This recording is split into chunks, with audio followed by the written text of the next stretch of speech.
আপনাদের সকলকে জানাই আমার চ্যানেলে স্বাগত।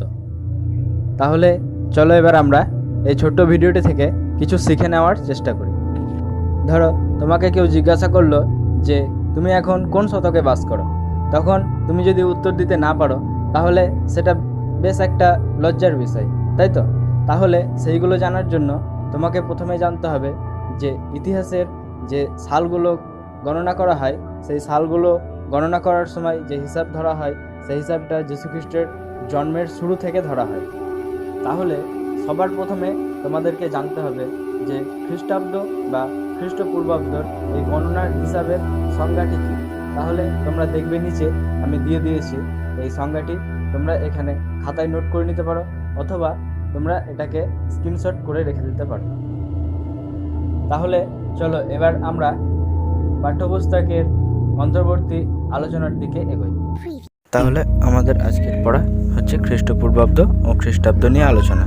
তাহলে আমরা যদি একটু ভালো করে দেখতে যাই তাহলে দেখব খ্রিস্টপূর্বাব্দ এবং খ্রিস্টাব্দ কথাতেই বোঝা যাচ্ছে যে খ্রিস্টাব্দ মানে যীশুখ্রিস্টের জন্মের পরের ঘটনা, আর খ্রিস্টপূর্বাব্দ পূর্বে কথার অর্থ হচ্ছে আগে, তাহলে যীশুখ্রিস্টের জন্মের আগের ঘটনা।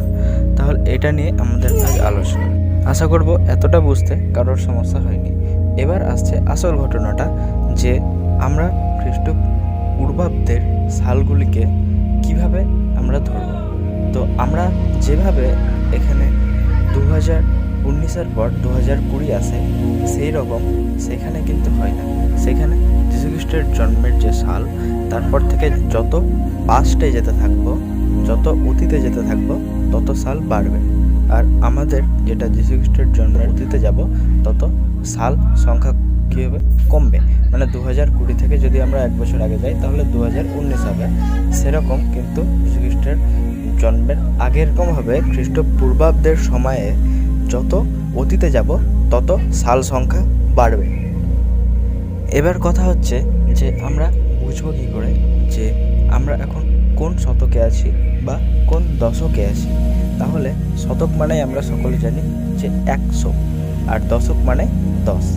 তাহলে আমরা শতক যদি ধরতে যাই তাহলে এখন আমরা 2020 সাল, এখন 2020 সাল হচ্ছে একবিংশ শতক। এটা 2020 সাল হলেও আমি বিংশ শতক বলিনি, এটার কিছু নির্দিষ্ট কারণ আছে। সেই কারণগুলি হচ্ছে যে আমরা যদি যীশুখ্রিস্টের জন্মের সালটাকে 0 ধরি, তারপরের 100 বছর পর্যন্ত সালটা আমাদের এই সালটা একবিংশই হবে। একবার ভালো করে ভেবে দেখতে গেলে এটা বুঝে যাবে যে আমাদের যীশুখ্রিস্টের যে জন্মের সাল সেই সালটা হচ্ছে 0। এইভাবে যদি আমরা এই সালটাকে 0 ভেবে হিসাবটা রাখি তাহলে আমাদের বুঝতে খুবই একদম পরিষ্কার জলের মতো স্বচ্ছ হয়ে যাবে।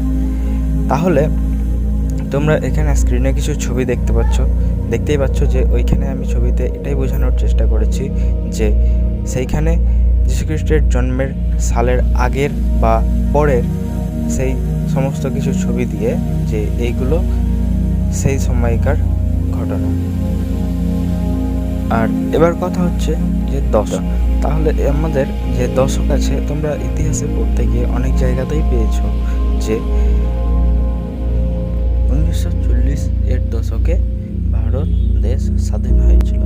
তো সেই রকম দশক যেটা হচ্ছে যে আমি যদি বলি 1940 তাহলে 40 থেকে 49 পর্যন্ত বছরকে 40 দশক বলা হয়।